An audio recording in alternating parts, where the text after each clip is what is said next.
So what's one of the handiest sauces that you can have ready in your fridge if you're keen on making Indo-Chinese or Chinese stir-fry dishes? It's got to be the Szechuan sauce for sure.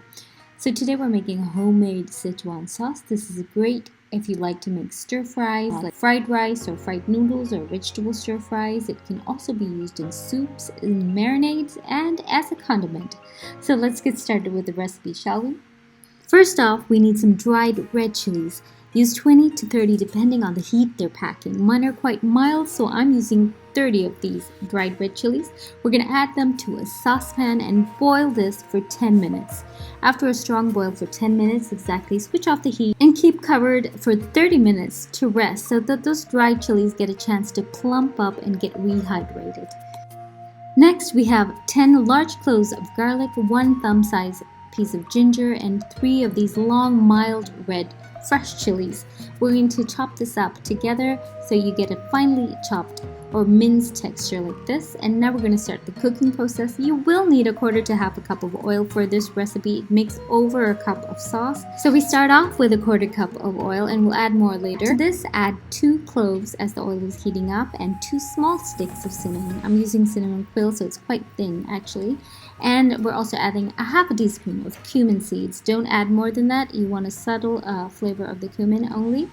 And to this, we're going to add a quarter to a half teaspoon of Szechuan peppercorns. Now, Szechuan peppercorns have a numbing heat, so don't add too much. So once these spices are nice and fragrant, we're going to add the chopped fresh ingredients. And we're going to saute this. Now, at this stage, you will need to add more oil. Because you need to make sure that none of these ingredients get scorched or brown in your wok, because that will ruin your sauce. That's really important there. So just continue to stir and saute that on a very low heat. In the meantime, we can take those rehydrated dried red chilies and add those to the same processor. No water, just the chilies, and we're going to grind this to a nice paste. So here you see my dried red chili paste is ready. Nice color there. So once the raw ingredients, that's the ginger, garlic, and the chili, they've lost their raw pungency, we can add the red chili paste and continue to saute. Always add a little bit more of oil at each stage so that none of these ingredients get stuck to the pan. That's really important. Again, this does make over 1 cup of Szechuan sauce. Now we're going to add 4 tablespoons of sugar. Give this a good stir. I'm using raw sugar here.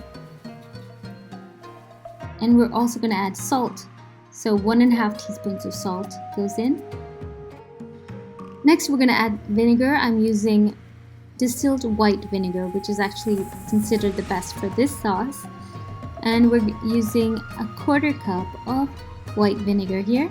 We're just going to add that, and you might need to add a little bit more vinegar at the end after tasting. So just give this a stir and allow it to simmer briefly. And then at the end we're going to add 4 to 5 tablespoons, that's generous tablespoons of loosely packed chopped celery leaves. So we're just going to keep stirring till those leaves wilt into the sauce. Once all the leaves have wilted into the sauce, we're going to add half a cup of water in which 1 teaspoon of cornstarch or corn flour was stirred. This is to thicken the sauce.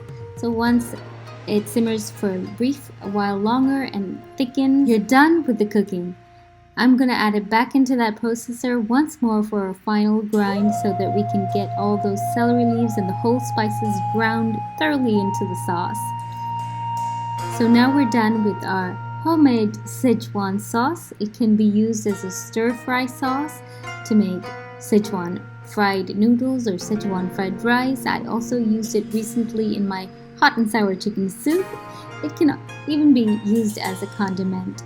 So I hope you enjoyed this quick, simple recipe.